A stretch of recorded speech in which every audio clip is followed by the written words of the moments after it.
రెండు రోజులుగా ఎడతెరిపి లేకుండా కురుస్తున్న వర్షాలకు సింగరేణిలో బెల్లంపల్లి రీజియన్లో బొగ్గు ఉత్పత్తి నిలిచిపోయింది. శ్రీరాంపూర్, ఇందారం, రామకృష్ణాపూర్, కళ్యాణి కనే, ఖైరీగూడ ఉపరితల గనుల్లో అంతరాయం ఏర్పడింది. గనుల్లోకి వరద నీరు చేరడంతో పాటు రోడ్లన్నీ బురదమయం కావడంతో బొగ్గును వెలికితీసే ప్రయత్నాలు ఎక్కడెక్కడే నిలిచిపోయాయి. గనుల్లోకి చేరిన వరదను మోటార్ల సాయంతో బయటికి పంపిస్తున్నారు. వర్షాలకు వాకులు వంకలు పొంగి పొర్లుతుండటంతో ప్రాజెక్టులు జలకలం సంతరించుకున్నాయి. ఉమ్మడి ఆదిలాబాద్ జిల్లా వ్యాప్తంగా కురుస్తున్న వర్షాలపై మరింత సమాచారాన్ని ఐ న్యూస్ ప్రతినిధి శ్రీనివాస్ అందిస్తారు. గత 2 రోజుల నుంచి కురుస్తున్నటువంటి ఎడతెరిపి లేని వర్షాలతో అయితే ఇటు వాగులు వంకలు ఉప్పొంగి ప్రవహించి పదుల సంఖ్యలో గ్రామాలకు రాకపోకలు నిలిచిపోగా ఇప్పటికే ఆ పదుల సంఖ్యలోనైతే కొన్ని గ్రామాలు కూడా జలదిగ్బంధంలో ఉన్న పరిస్థితులు అయితే ఇటు ఆదిలాబాద్ జిల్లా వ్యాప్తంగా ఉన్నాయి. మరోవైపు నిన్న మొన్నటి వరకు పూర్తి స్థాయిలో డెడ్ స్టోరేజ్కి చేరినటువంటి ప్రాజెక్టులన్నీ కూడా ఇటు వరద నీరు భారీగా ఇటు ప్రాజెక్టులకు పోటెత్తడంతో అయితే జలకలను అయితే సంతరించుకుంటున్న పరిస్థితులు అయితే ఉన్నాయి. మరోవైపు ఉమ్మడి ఆదిలాబాద్ జిల్లాలో ఉన్నటువంటి కొమరంభీం, మంచిర్యాల జిల్లాలో విస్తరించి ఉన్న ఓపెన్ కాస్ట్ గనుల్లోకి భారీగా వరద నీరు చేరడంతో అయితే ఎక్కడికక్కడ ఇటు ఓబీ పనులతో పాటు బొగ్గు వెలికితీత పనులకైతే నిలిపివేసిన సందర్భాలు అయితే మంచిర్యాల, కొమరంభీం, ఆసిఫాబాద్ జిల్లాలో ఉన్నాయి. ప్రస్తుతానికి మనం ఈ బెల్లంపల్లి రీజియన్లోని శ్రీరాంపూర్ ఓపెన్ కాస్ట్ గని వద్ద ఉన్నాం. దాదాపు చూడొచ్చు నిత్యం ఈ ఓపెన్ కాస్ట్ గనుల్లోనైతే వందలాది వాహనాలు అయితే ఇటు బొగ్గు వెలికితీత పనులతో పాటు ఓబీ మట్టి తరలింపులకైతే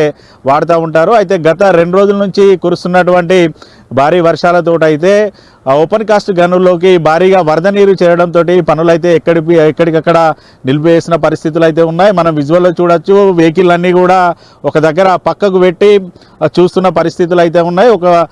మరోవైపు ఇటు ఓపెన్ కాస్ట్ గనుల్లోకి చేరినటువంటి వర్షపు నీరుని తీసివేయడానికైతే ఇటు సింగరేణి అధికారులు అయితే మోటార్ల సాయంతో నీరునంతా బయటికి తీస్తున్న పరిస్థితులు అయితే ఉన్నాయి. బెల్లంపల్లి రీజియన్లో ఉన్నటువంటి ఇందారం, శ్రీరాంపూర్, రామకృష్ణాపూర్, మందమరి, ఖైరీగూడ ఓపెన్ కాస్ట్ గనుల్లో 10,000 మెట్రిక్ టన్నుల నుంచి 6,000 మెట్రిక్ టన్నుల వరకు ప్రతిరోజు కూడా 3 షిఫ్టుల్లోనైతే బొగ్గు వెలికితీత పనులతో పాటు 1,30,000 క్యూబిక్ మీటర్ల ఓబీ మట్టి తరలింపునైతే చేస్తూ ఉంటారు. అయితే గత 2 రోజుల నుంచి కూడా పూర్తిగా వర్షాలు పడుతున్న నేపథ్యంలోనైతే ఒక్క బొగ్గు పిల్లను కూడా బయటికి తీయని పరిస్థితులు అయితే బెల్లంపల్లి రీజియన్లో ఉన్న ఓపెన్ కాస్ట్ గనుల్లో ఉన్నాయి. ప్రస్తుతానికి కోల్ యార్డ్లో నిల్వకున్నటువంటి బొగ్గును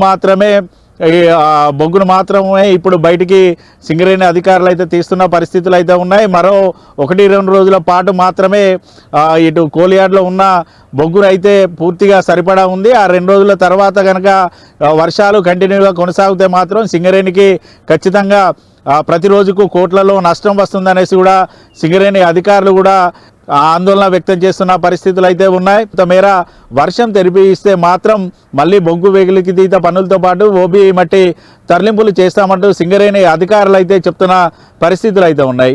ఓవరాల్గా ఉమ్మడి ఆదిలాబాద్ జిల్లా వ్యాప్తంగా మాత్రం గత 2 రోజుల నుంచి కురుస్తున్నటువంటి వర్షాలతోటి అన్నదాతలు అయితే హర్షమైతే వ్యక్తం చేస్తున్నారు. గత 1 రోజులుగా పూర్తిగా ఉమ్మడి జిల్లాలో ఇటు వర్షాలు సరిగా లేకపోవడం, పూర్తిగా లోటు వర్షపాతం నమోదవడంతో అయితే ఇప్పుడు ఇటు పత్తిని సాగు చేసిన రైతులు కూడా ఆందోళన చెందిన సందర్భాలు అయితే ఉన్నాయి. ఇటు నారు పోసినటువంటి రైతులు కూడా నారుమడుల్లో ఎండుతూ ఉండడంతో అయితే కొంత ఆందోళన అయితే వ్యక్తం చేశారు. గత 2 రోజుల నుంచి కురుస్తున్నటువంటి వర్షాలతో అయితే ఉమ్మడి ఆదిలాబాద్ జిల్లా వ్యాప్తంగా రైతులైతే తమ పనుల్లోనైతే బిజీ అయిన పరిస్థితులు అయితే ఉన్నాయి.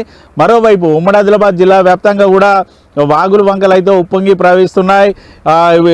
ఓవైపు వాతావరణ శాఖ కూడా హెచ్చరికలు అయితే జారీ చేస్తుంది. రానున్న 2 రోజుల్లో అతి భారీ వర్షాలు పడతాయి కాబట్టి ఖచ్చితంగా ప్రతి ఒక్కరు కూడా అలర్ట్గా ఉండాలి. మరోవైపు ఇటు ఉరుములు మెరుపులతో కూడినటువంటి వర్షాలు పడితే మాత్రం ఖచ్చితంగా ప్రతి ఒక్కరు కూడా అత్యవసరం అయితేనే బయటికి రావాలి. మరోవైపు ఉరుములు మెరుపులు వానలు పడ్డ సమయంలో ఎవరు కూడా భారీ వృక్షాల వద్ద కానీ లేదనుకుంటే కరెంటు పోల్స్ వద్ద కూడా ఉండొద్దంటూ అయితే వారైతే హెచ్చరికలు జారీ చేస్తున్న సందర్భాలు అయితే ఉన్నాయి. ఈ ఏడాదిలో వర్షాకాలం మొదలు నుంచి కూడా ఇప్పటి వరకు ఇటు పిడుగుపాటుకు కూడా గురై దాదాపుగా 10 మందికి పైగా మృత్యువాత పడ్డ సందర్భాలు అయితే మనం చూస్తూ ఉన్నాం.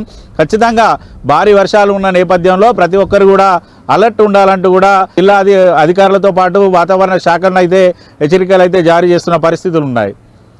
Video journalist Ramesh, Srinivas, I news, Srirampur open cast గని వద్ద నుండి.